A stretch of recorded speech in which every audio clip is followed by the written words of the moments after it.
there, but we can see them from some other sweeping platforms floors as well. We're sweeping floors today. All right, let's get straight into this because there's a lot going on here.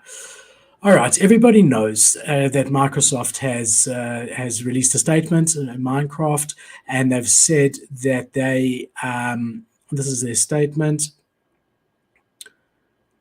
Okay, how does it affect me? All right. To ensure that Minecraft players have a safe and exclusive experience, blockchain technologies are not permitted to be integrated inside of our clients and servers applications. Nor may Minecraft in-game content such as worlds, skins, personal items, or other mods be utilized by blockchain technology to create a scarce digital asset. Our reason is as follows. They go on to say that they want to protect their user base and other weird things. Now, I just want to say a couple of things here. I find this incredibly strange. First of all, my heart goes out to anyone who's a holder of NFTWorlds, Llamascape, Gridcraft, and all the other projects that have Skuxverse, which has 55 NFT worlds. And anyone that really, trusted that Microsoft being at the forefront, or one of the companies at the forefront of technology, would never take a step backwards like this. And this is a step backwards. In no way was NFTWorlds affecting them. You weren't seeing kids allowed into NFTWorlds. It's a gated community. It's not like they literally built on the Minecraft game. They used the engine. So I was very, very shocked about this. I always look at the risks in everything, and I'm skeptical with NFTs. And there was that chat that I had with Cade, and then a week or two before that I'd mentioned without Cade, that you got to be careful about building a mansion on someone else's foundation, and that's what NFTWorlds did. And I said that in relation to NFTWorlds, but I thought that was a tiny, tiny risk. I truly didn't imagine in my wildest dreams that Microsoft would do this. So it's Mojang Studios, which is owned by Microsoft, and I really do believe that they know the size of NFTWorlds, and they could have given them a heads up, or at least had a meeting with them, or try to come up with something that wasn't so black and white. So maybe, that's the one thing. So, I don't know if Minecraft particularly gives a shit. I don't even know if they care enough to have a conversation with NFTWorlds. Like, there's just these random developers that just showed up and started building. Like, I don't think we care. And what's his name? NFT Donut. He's another NFT YouTuber. Came onto my show a couple weeks ago, and he said this really interesting thing that I put on my on the Joy's Kingdom podcast Twitter page. And he said this, which is interesting perspective for Web2 companies, because I didn't really have an argument for him yet, because the meta for NFTs right now is that NFTs are a gambling token, where the only people who win are the people who sell the NFTs, which is not Minecraft in this case. It would be NFTWorld. So look at this video. Let me know what you think. All right. Oh, shit. All right, here we go. What's incentivizing Web2 companies to implement these NFTs if it might even negatively affect their bottom line? What NFTs really do is they distribute wealth and value back to the holders. If that's the case, what's incentivizing Web2 companies? Also, perfect loop, by the way, on my TikTok. That was a perfect loop. So I was really happy about that. But what is your thoughts on that statement? So my feeling is that if you are an existing metaverse like Minecraft or Roblox or any of those, and if you are forward thinking like you would hope these companies would be, being the ones that were the first to create a metaverse that actually has tens of thousands, hundreds of thousands of players at any one time inside of them, that to completely make your guidelines that you are not interested in anything NFT related is short-sighted and shows a complete lack of understanding of where the market is going long term, which you would expect from your bakery downstairs, but you would not expect from the first metaverses in the industry. So, if this had been another company like, McDonald's suing McGoblin, I understand that. McDonald's doesn't have NFTs in their future, but this is Minecraft. These guys created the best and the most successful metaverse out there, arguably. So for them they're not specifically calling out NFTWorlds. They're saying that their policy is now that they are not implementing NFTs in any way and form into their platform. Are they going to start though with their own NFTs? Are they doing that to get everybody off? You think? No. look, anything's possible, but that's not what they're saying in the statement. In the statement, they're saying that NFTs in and of themselves are not allowed in their ecosystem. Not for them, not for anyone. Their policy is that they do not want anything to do with blockchain technology. So that's a big shot. Until they see that money, dude. Once a couple of companies come in and they start to see the business structure, and if it's really profitable, I think they'll probably change their policies on it. But I think also the state of the market right now where NFTs are in and the way that people perceive NFTs from the outside world is probably a big reason, which I think would be a bit different if NFTs were if NFTs had been here a bit longer and there'd been some more history to look back on, I think their perspective will be different. So I think in a few months to few years, when they understand it, these are guys that I would expect more from, is what I'm saying. They are maybe, at the forefront of metaverse development. No, they're not. I mean, they're not for NFTs. I mean, they are for the metaverse and gaming. But that's where the market's going. You would expect them to know that they need to embrace this if they want to be around in the top metaverse in the next 5 to 10 years. I agree. I agree they should. I just don't know if they care. I just don't know, like, if that's something that's. I mean, they're Minecraft. Like, they're gonna be up there in the conversation regardless. I think that's probably what their perspective is. I'm just playing devil's avocado here as to why they could possibly think that this isn't a good idea. Because you're right. This is, I mean, Meta, like, some of their arch competitors are like literally building for the metaverse. In their head, they're like, oh, we don't need to. It's a waste of time. It's a waste of energy. We're doing completely fine without it. I think that's their perspective. They just don't know what's possible yet. And so I think they're just running with their tails between their legs for now. Yeah, well, they should be looking 5 to 10 years ahead if they want to have a business in 5 to 10 years. And I would expect they would from Microsoft, who are leading developers in the space and in technology. But I mean, just to put this into perspective, we had a project that at its peak had a floor of 18.5 Ethereum. And as overnight, pretty much, okay, yeah, they were sitting at 3.5, 4 Ethereum. But I mean, that's the potential of this. You've got ArcDev there, who the guys behind this are the same guys behind Grey Boys. They are incredible builders in the space, innovators in the space. So they came out actually with a statement today, which is interesting, and I want to show it to you. And so this is what they're saying over here: the future of NFT worlds. Okay, they're just saying what happened, and they're saying that that they're a cryptocurrency-enabled game. Okay, so they're saying to date, NFT Worlds consists of nearly 200 independent teams from projects building on our platform, a rapidly growing player count of almost 100,000 players who have registered and were actively playing across worlds, and dozens of creative Minecraft development teams being able to provide exceptional full-time wages to their teams for, in some cases, the first time in their development history, all because of the excitement and opportunities that NFT World's ecosystem provided. Microsoft, Mojang, and Minecraft has signaled that they have no regard for creators, builders, and players if at any moment a new idea or vision conflicts with an internal policy or opinion of their holding majority power. Regardless of their public-facing ideals around creators and developers, they say that they uphold.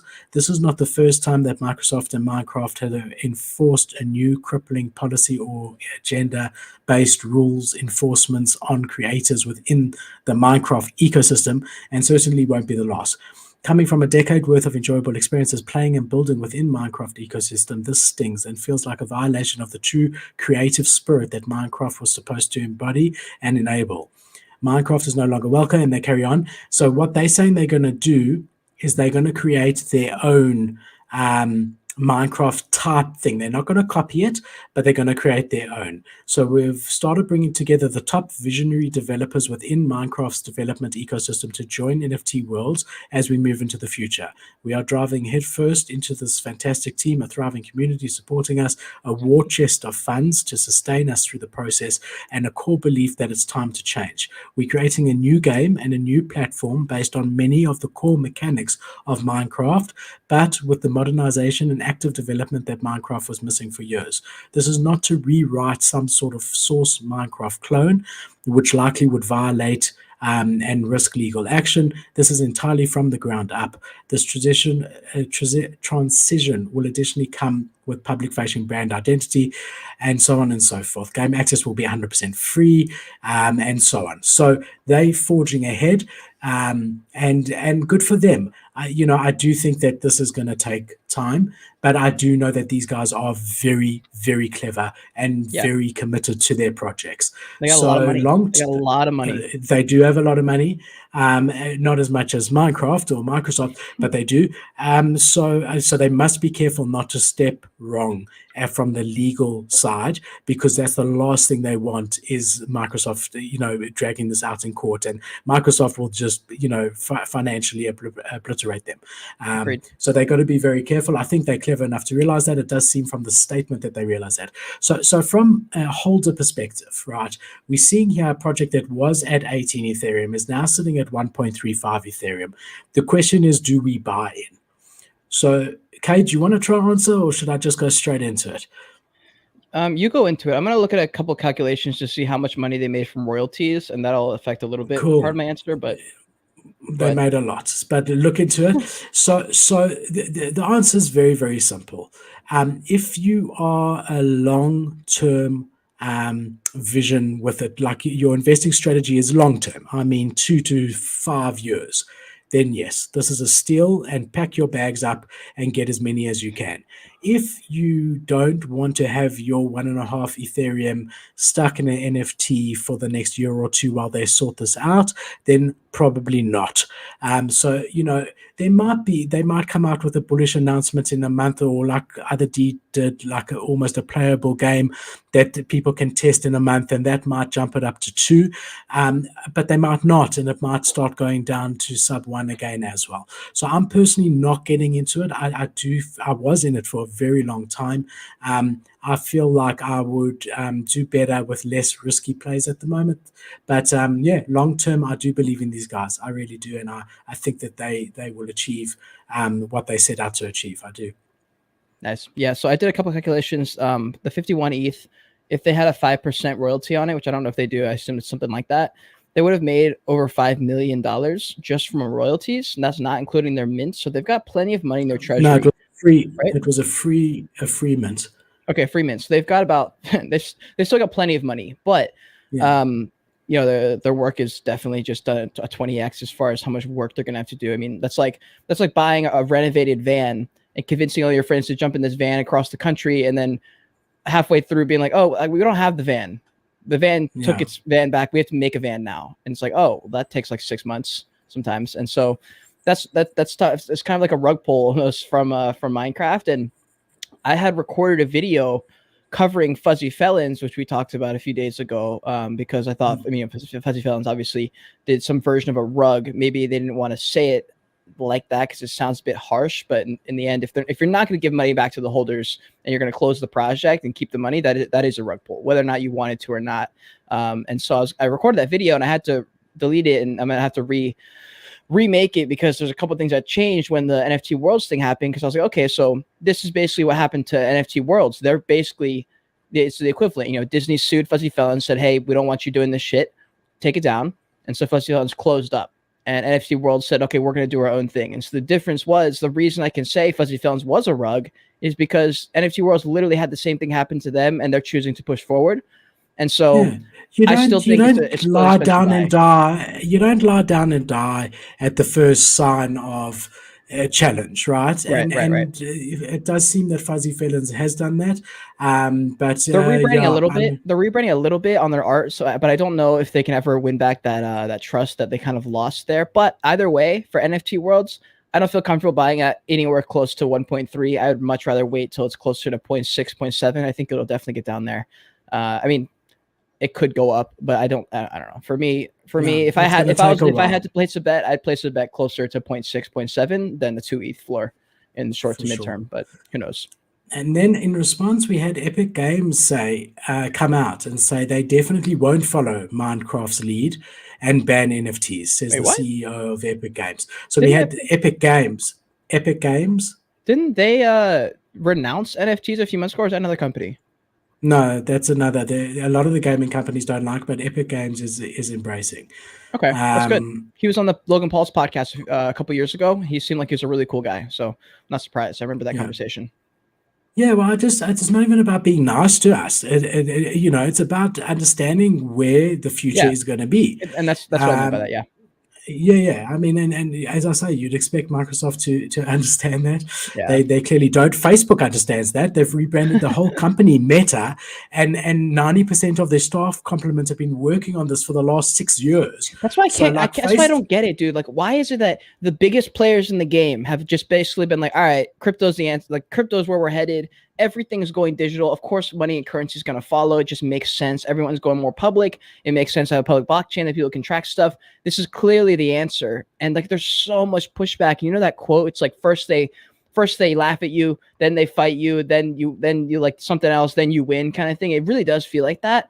And it's just like when Mark Zuckerberg and Gary Vee and all these world leaders and these massive company CEOs, Coinbase CEO, like all these people are starting to talk about this future of the metaverse and this world. It's like, yo, whether or not you want this to happen, it's gonna come because they are building it right now. They are building it, and they literally built the prior social media framework before. So why do you think it's not gonna happen this time? Like, it's literally gonna happen with or without you. It's gonna happen. So I'm kind of in the same boat there. I don't get why they haven't. and rather embrace it and rather get in early Yeah, and use we're this just as a gonna lose launch out. pad. So, but also, I really feel for the 200 projects that have spent a lot of money and time building on NFT worlds. One of them is Dogepound. They've got Yeah, one NFT world, so it's a good thing thank to God. chat with her about when you speak. But I mean, yeah, I feel, look at this. I mean, people have hired digital architects to create their worlds, Wow. and it's taken away overnight. Now, I do think it's very important to understand that because this is blockchain technology, you have not lost this. So once NFT Worlds does create their own Minecraft like engine, you will be able to literally just move everything that was built over onto this. So you haven't Yeah. lost the development. However, if you had an active playing base and whatever, you screwed for Yeah. now, for the short term, because no one can get in at the moment. That's tough. That's really tough. All right, so our next one, the small one before we get into RTKFT, which I'm really, really excited to chat to you about and show you a whole lot of shit. But just a small one. Everyone, well, a lot of people probably know Pre-Mint was hacked. They were hacked quite badly. It resulted in, I think they said, I don't know the number, but a big number. I think it was $5 million or something. Wow. I don't know.